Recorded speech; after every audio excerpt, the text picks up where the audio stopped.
Hey, what's going on, everybody? This is Tyrone back with Tech Life. And now that the deal has officially been agreed upon and announced, it is still not approved. It has to go through regulatory approval. That's not set to take place, or they're expecting it to be approved sometime in the first half of 2026. So I wanted to clarify that right at the beginning of this video, because some people still seem to be confused about it. This is just the announcement that the deal between the two companies has been agreed upon. It still needs to go through regulatory approvals.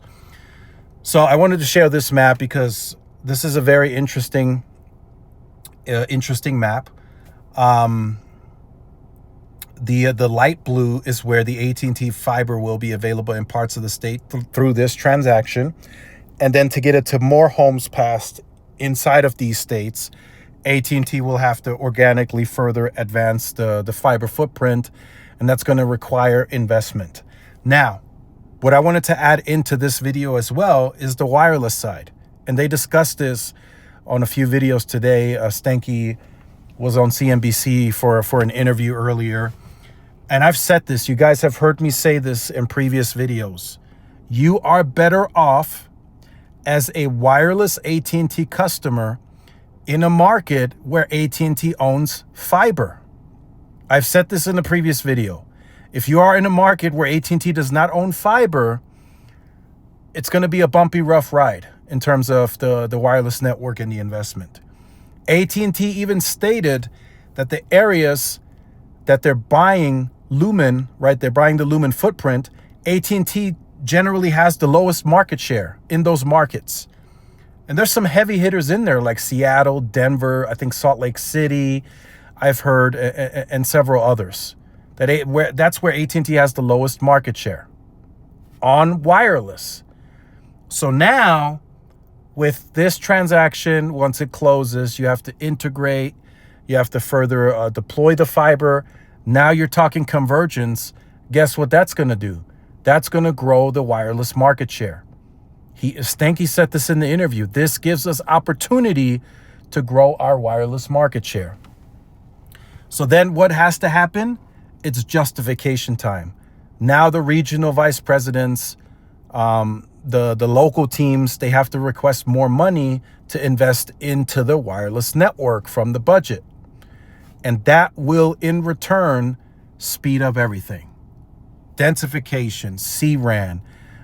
Most of these markets, if not all of them, are going from Nokia to Ericsson. So that in itself is going to already improve the wireless network. But everything starts back with fiber. That's why AT&T has made fiber a priority. I've been trying to take you guys through this bit by bit. Fiber, everything starts with fiber now for AT&T. Wireless is still where they make most of their bread and butter today.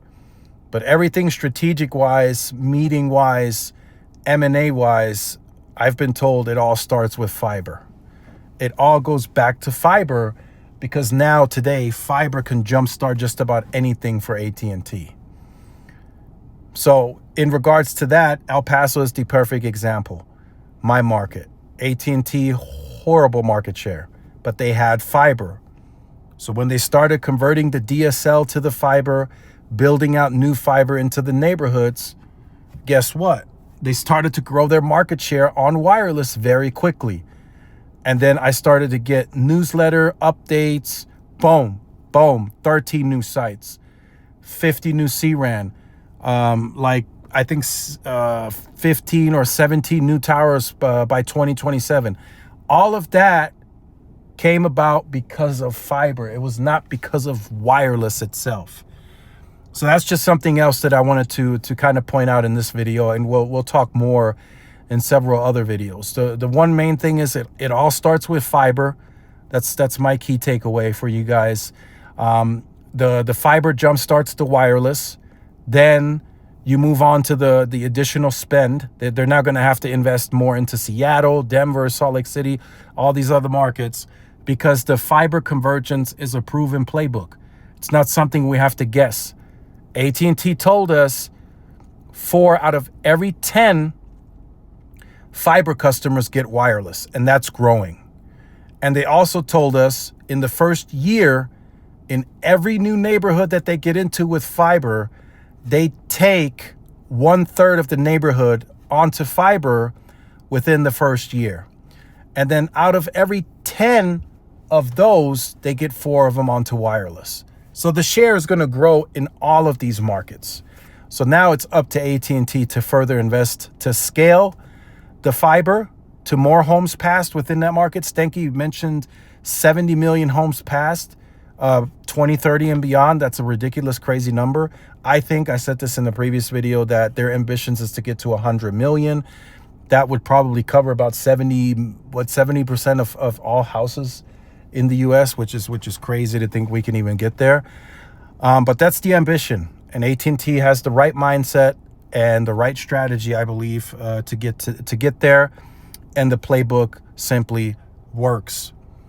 So let me know your thoughts in the comments. I know some of you guys are into most of you on the channel are big on AT&T and wireless, and they've underinvested in that segment.